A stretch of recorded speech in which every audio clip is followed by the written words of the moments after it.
வணக்கம். இன்னைக்கு நாம காலத்தால அழியாத ஒரு படைப்பு பத்தி பார்க்க போறோம். ஒரு மொழியோட ஆன்மாவையே ஒரு வரைபடமா மாத்தின ஒரு ஆச்சரியமான படைப்பு. அதுதான் தொல்காப்பியம். சும்மா ஒரு நிமிஷம் யோசிச்சு பாருங்களேன். ஒரு மொழியோட ஒவ்வொரு ஒலி, ஒவ்வொரு வார்த்தை, அதோட வாக்கிய அமைப்பு, இது எல்லாத்தையும் எப்படி ஒரு வரைபடத்துக்குள்ள கொண்டு வரது?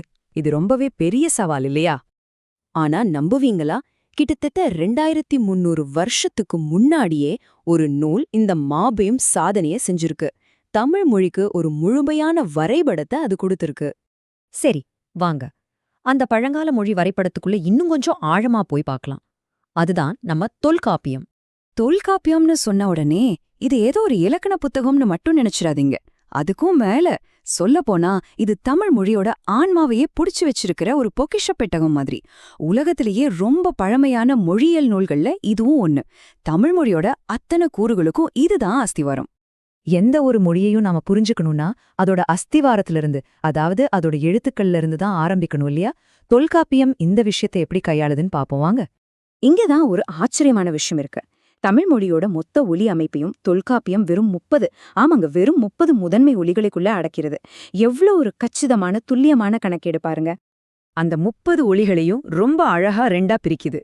12 உயிரெழுத்துக்கள், 18 மெய்யெழுத்துக்கள். பாத்தீங்களா எவ்ளோ தெளிவான ஒரு வகைப்படுத்தல். இந்த மாதிரி ஒரு அமைப்பு தான் இந்த நூல் முழுக்கவே இருக்கு.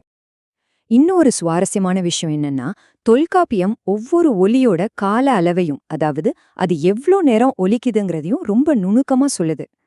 குட்டையா ஒலிக்கிற 5 குறில் எழுத்துக்கள், கொஞ்சம் நீளமா ஒலிக்கிற 7 நெடில் எழுத்துக்கள். இந்த சின்ன வேறுபாடுதாங்க தமிழ் மொழியோட இசைக்கே ஒரு முக்கியமான காரணம். சரி, இப்போ நம்ம பார்க்க போற ஒரு பகுதி தான் உண்மையிலே ரொம்ப பிரமிப்பா இருக்கும். அதாவது நம்ம வாய்க்குள்ள இருந்து இந்த சத்தமெல்லாம் எப்படி உருவாகுதுன்னு தொல்காப்பியம் ரொம்ப அறிவியல் பூர்வமா விளக்குது. அத பத்தி தான் பார்க்க போறோம். இந்த வரிய கொஞ்சம் கேளுங்களேன். தொப்புள்ள இருந்து காத்து கிளம்பி தலை, கழுத்து, மார்புல தங்கி ஒலிகள் பிறக்குதுன்னு சொல்லுது. யோசிச்சு பாருங்க, இது இன்னைக்கு இருக்கிற மாடர்ன் சயின்ஸ் சொல்றதுக்கு எவ்வளோ பக்கத்துல இருக்கு. இது 2000 வருஷத்துக்கு முன்னாடி எழுதுனது. ஒரு உதாரணம் பார்த்தா இன்னும் நல்லா புரியும். பா அப்படிங்கிற சத்தம் எப்படி வருது? தொல்காப்பியம் சொல்லுது, நம்ம 2 உதடும் ஒட்டி அப்புறம் பிரியும் போதுதான் இந்த சத்தம் வருதுன்னு. வேணும்னா நீங்களே சொல்லி பாருங்களேன். பா கரெக்டா இருக்கா? இன்னொரு உதாரணம் பார்க்கலாம். க ஒலி. நம்ம நாக்கோட பின்பகுதி, அதாவது அடிநாக்கு, வாயோட மேலே இருக்கிற அன்னத்தை தொடும்போது இந்த ஒலி பிறக்குதுன்னு சொல்லுது. இந்த அளவுக்கு உடற்கூறியல் துல்லியம் நிஜமாவே பிரமிப்பா இருக்கு. சரி, தனித்தனி ஒலிகளை பத்தி பார்த்தாச்சு. இப்போ அடுத்த கட்டத்துக்கு போலாம். இந்த ஒலிகள் எல்லாம் ஒன்னா சேர்ந்து இப்படி அர்த்தமுள்ள வார்த்தைகளா மாறுது. இதுக்கு தொல்காப்பியத்துல புணர்ச்சி விதிகள்னு ஒரு பகுதி இருக்கு. அதாவது வார்த்தைகள் இணையும் கலை. இது ரொம்பவே ஒரு லாஜிக்கலான ப்ராசஸ். 2 தனி வார்த்தை ஒன்னா சேரும்போது அதுல என்ன மாதிரியான மாற்றம் நடக்கும்னு தொல்காப்பியத்தோட விதிகள் ரொம்ப தெளிவா சொல்லிடுது. இந்த விதிகள் தான் தமிழ் மொழியோட கட்டமைப்ப இத்தனாயிரம் வருஷமா கொஞ்சம் கூட சிதையாம பாதுகாத்துட்டு வருது. இவ்வளவு பழமையான ஒரு நூல் இந்த இன்டர்நெட் காலத்துல, இந்த டிஜிட்டல் உலகத்துல நமக்கு எதுக்கு தேவை? அதோட முக்கியத்துவம் இன்னிக்கும் இருக்கா? வாங்க அத பத்தி தான் இப்ப பார்க்க போறோம். அப்போ மொத்தத்துல பார்த்தா தொல்காப்பியம்ங்கிறது வெறும் ரூல்ஸ் இருக்கிற ஒரு புக் மட்டும் அல்ல. அது ஒரு முழுமையான அறிவியல் அமைப்பு.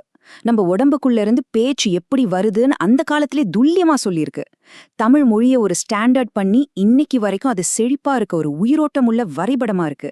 இது எல்லாத்துக்கும் மேல நம்ம இலக்கியத்துக்கும் நம்ம தமிழ் அடையாளத்துக்கும் இதுதான் அசைக்க முடியாத அஸ்திவாரம்.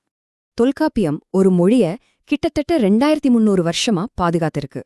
ஆனா இவ்வளவு வேகமா மாறிட்டு வர இந்த உலகத்துல இனி வர 2000 வருஷத்துக்கு ஒரு மொழியோட தனித்துவத்தையும் அதோட வரைபடத்தையும் பாதுகாக்க நாம என்ன செய்யணும்? இது நாம எல்லாரும் யோசிக்க வேண்டிய ஒரு முக்கியமான கேள்வி.